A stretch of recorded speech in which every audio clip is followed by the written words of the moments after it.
What is up, enthusiasts? It is Cedar Flags here, and welcome back to another one of my videos. So, a big series on my channel is talking about if I were the owner of a certain company, and they are all amusement park related, whether they be an amusement park company, an individual amusement park, or a roller coaster manufacturer. I love dedicating these YouTube videos to talk about my own imagination mixed with real world roller coaster related companies. And just to note, all of these companies I've talked about in the series are phenomenal, and these changes are just minor. In fact, they are almost at perfection, and I feel like these changes would make these companies nearly perfect. Today we continue the series with talking about manufacturers once again. I've done two other installments talking about if I owned roller coaster manufacturers, and this third one is no exception to those other two. I'm going to be talking about 5 different manufacturers and talk about if I were in the owner's position of all of those 5. So let's get right into this video. This is Cedar Flags, and today I'm going to be talking about if I owned roller coaster manufacturers.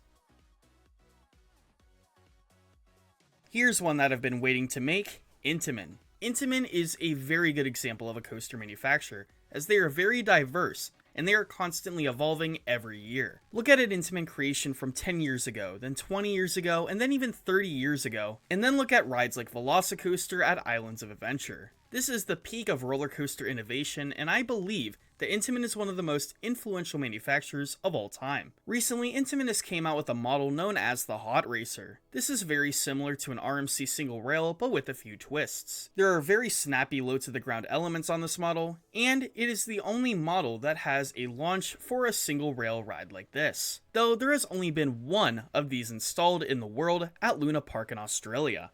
But I truly believe that they should be putting more of these in different parks. When I thought about this is basically a small-scale blitz. If you don't have the land or the budget of a normal Intamin blitz coaster, then go with a Hot Racer. It could do just about everything a blitz can do with enough research and money, and in a much smaller compact plot of land with a much cheaper price. So I say promote this Hot Racer even more. Make it the focal point at IAAPA conventions and other amusement park trade shows, because really anyone could benefit off of these. I could see these at some small family-owned parks, and then some of the biggest parks in the world. But overall, I think this is a great model, and a model they need to keep expanding.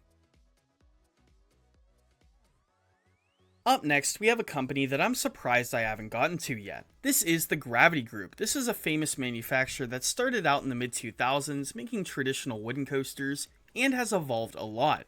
Now they are the forefront of innovation in wooden coasters, and with several inversions on their rides and some very unique train designs, they are on top of the industry. They are also at a very comfortable position right now, where they could do just about anything, and they are working with many different companies. So let's get into what I would do next. I covered 2 Gravity Group models that I want to talk about in this video once again.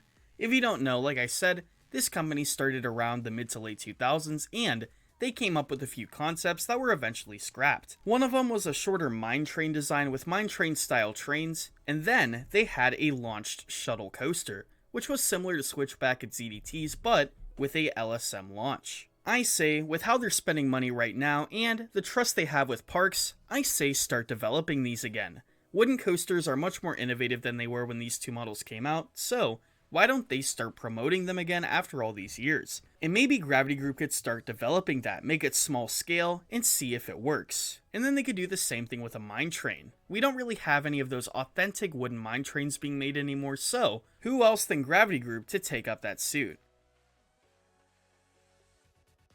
So, for the first time in this series, I am actually revisiting an old roller coaster manufacturer that I talked about in a video in the past. I talked about Zamperla in the past and talked about how they should improve the restraint systems on some of their popular rides. But in this video, I want to talk about something a little different. And speaking of restraints, it looks like the Zamperla Lightning seems like the solution. These restraints look extremely comfy and look extremely reliable. So would I still change anything with this manufacturer? Well, speaking of the Lightning, I would say just like the Intamin Hot Racer, promote this model immediately. I really feel like this would be a very nice model. If you don't know, there is one confirmed coming to P&E Playland, which is a transformation of an old roller coaster. Now, it's kind of obvious that this is sort of their take on a Blitz-style launch coaster, and I would love to see something like that in a Zamperla-made form. Could you imagine a Zamperla Lightning completely designed by Zamperla? I feel like that would be a great idea. They could promote it on their YouTube channel, and maybe they can premiere their own ride model. This would be an incredible idea, seeing what they could do with a launch and a few thousand feet of track. Now, I don't know where the direction of the Lightning is going to go, if it's just going to be a placeholder for converting old hydraulic launch coasters, or if it has the potential to be the next big coaster model with new elements and custom models. Up next, we have another company that I was surprised I haven't talked about in the series before, Vekoma. It is safe to say that this coaster manufacturer has had a very interesting history. From older, more outdated looping coasters to some of the most innovative roller coasters of all time, these new Vekomas are truly inspiring to many. Now, Vekoma really started this journey in the early to mid 2010s. One of the first parks to ever work with them was Energylandia, and in the mid 2010s, they had a proposal. It was a 200-foot plus hypercoaster. It was the first hypercoaster of this generation made by Vekoma, and many people were impressed.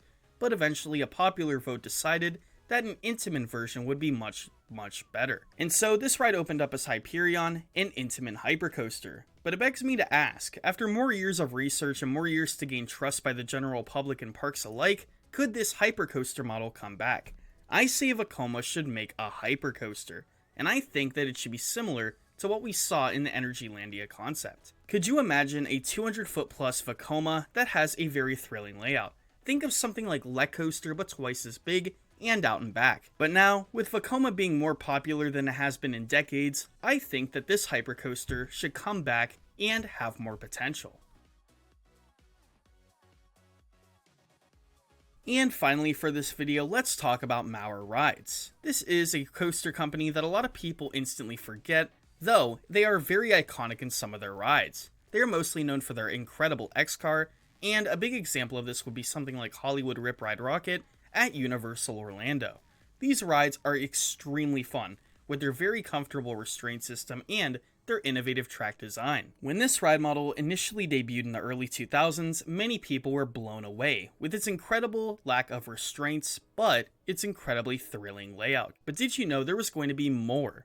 They initially talked about an X-Car, which we see today with the standard 6-seater cars, but they were originally going to come out with a spinning version. On the screen right now was the initial rendering of it, and this is what it would have looked like on the coasters. This was intended to be for some of the exact same rides that the X-Car uses today. There was going to be an option to either put a standard X-Car that we know today, or a spinning train. So what is my proposition? Bring back this spinning train. Well, develop it in the first place at least. I know that this video has been full of bringing back old scrapped coaster models, but I think this is no exception. I absolutely loved the concept of this, and I really think that if it had a spinning car, it could compete with some of the greatest manufacturers, including Maurer Rides, who's been recently developing and increasing their profile on their Mach Extreme spinner. Rides like Time Traveler at Silver Dollar City and Ride to Happiness at Plopsaland are some of the most critically acclaimed coasters on the planet. So, why don't Maurer Rides put a spin on it and have their own versions? Let me know what you thought about it in the comments below. Let me know what manufacturers I should cover if I didn't cover any yet. And if you're interested, check out the links in the description to social media accounts and my merch store. Until next time, this is Cedar Flags, and I'll see you all later.